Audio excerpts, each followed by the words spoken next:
Welcome everyone. My name is Hussein Ayad. I'm fourth year medical student at Lebanese University right now.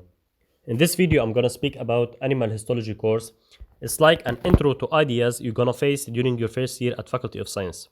In addition, I will speak briefly about my new book, Histology Made Simple Q&A. أول شيء بخصوص مادة الهistology, as we know it is one of the most detailed courses for first year students at Faculty of Science. So briefly, هذا الكورس tackle the four basic type of tissues: الepithelium, connective tissue, nervous tissue, and muscular tissue. First, about epithelium, as we know, the broadest classification of epithelium is to classify it as covering with protective function or glandular with secretion function.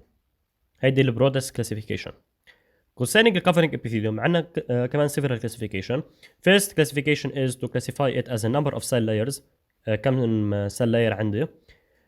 So as a one cell layer we speak about simple epithelium. Is a more than one cell layer we speak about stratified epithelium. Then according to shape of the apical cells and not the basal cells. هلا for simple epithelium عندي one cell layer, so عندي هيدا نفس الشيب لكل السيلز الموجودين.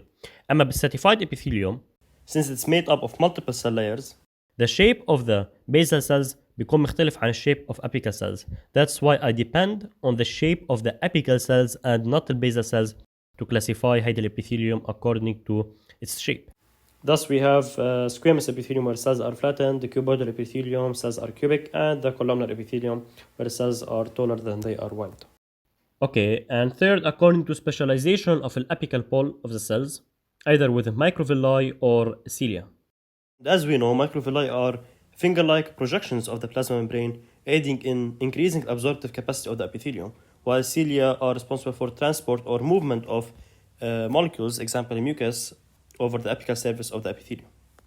And second part, we speak about glandular epithelia, that is the exocrine gland and endocrine gland and their classification.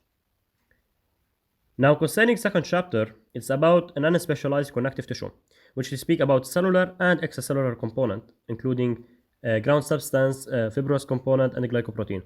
Now as you know, connective tissue in general, they are formed of cells with wide intercellular space opposite to the epithelium, which has little to no intercellular space. In this chapter, non-specialized connective tissue, as I said, we speak about the cellular component, fixed and migrating cells.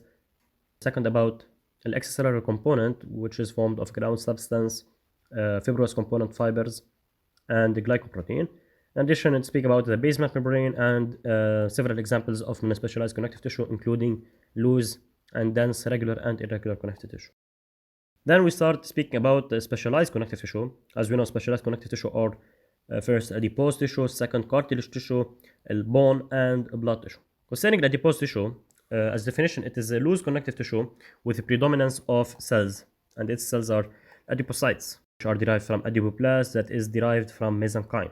Remember that connective tissue in general are derived from mesoderm, and mesoderm give mesenchyme, which will eventually differentiate into either connective tissue or muscular tissue or part of the epithelium, example endothelium and mesothelium. And concerning chapter adipose tissue, it will tackle the definition first, the definition of adipose tissue and its function, then the two different types of adipose tissue, white adipose tissue and the brown adipose tissue. Second example about specialized connective tissue is cartilage tissue. This chapter speaks about the cellular and extracellular matrices component of the cartilage tissue, in addition to the different types of cartilage, including hyaline, articular and non-articular, second elastic, and third fibrocartilage, and about the surrounding connective tissue, perichondrium, and finally about nutrition and cartilage growth, the oppositional and interstitial growth. The third example about specialized connective tissue that will be tackled in this course is the bone tissue. Speak about cells of the bone tissue, extracellular component, and the surrounding connective tissue, periosteum and endosteum, different types of bone tissue, primary and secondary, and the growth and formation of bone tissues. The fourth and final specialized connective tissue is the blood, starting with speaking about the plasma and formed element component, and then entering in details about the formed element, speaking about the red blood cell, platelets, and white blood cells, ending with hematopoiesis. We have the third basic tissue, which is muscular tissue. As we know, we have three types of muscles that differ in their structure, location, function, and triggering mode of contraction. We speak about the striated muscles. First, skeletal muscle, which is under the control of somatic nervous system. Then the cardiac muscular tissue, and finally the smooth muscles. Emphasizing about the differences found between these three different types of muscular tissues. Okay, final chapter is about the nervous tissue, speaking about the neuron and the neuroglial cells, meninges surrounding spinal cord and the brain moving to different types of synapses, and the connective tissue surrounding the nerve fibers, and myelination processes of the nerve fibers. Speaking about myelinated nerve fiber and the ريماك fiber or unmyelinated nerve fibers and the difference between them. اوكي مثل ما قلت من الاول انه هيدا الفيديو هو just introductory video about the four basic type of tissues that you will face in this course. Concerning my new book Histology Made Simple Q&A.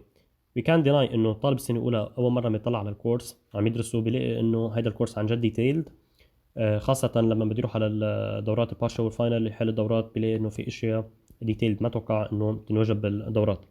عشان هيك I made this book بقلبه more than 1000 questions on histology course. كل 4 questions اكيد الكويشنز in MCQ forms، وكل 4 questions موجودين على one slide or one page. So في تقريبا أكثر من 250 pages بهذا الكتاب. The questions range from most basic ones to more difficult ones discussing for example mechanism of contraction of muscle fibers, difference in characteristic and function of cells. هتشوفوا إنه it will tackle every single detail بكل chapter. فالطالب اللي يتمكن من هذا الكتاب وبيعرف كل سؤال ليه حطينا هذه الإجابة وليه مش other options، فساعتها خلص متمكن من المادة كلياتها and you will ace histology in concour. أنا متأكد من هذا الشيء. And I hope you take full advantage of this book. Concerning the price of the book, it's only $10. I really appreciate if students you don't share it for free with everyone. ما تنشوا على الجروبات يعني for free. If you are willing to help your colleagues, you can send them my YouTube channel link when بيشوفوا a preview of some important questions I solved from the book. The next videos I will upload, I will solve a preview of questions من هيدا البوك on my YouTube channel. And anyone interested in buying my new book, you can contact me via my social media platforms or my phone number as shown on the screen. That's it.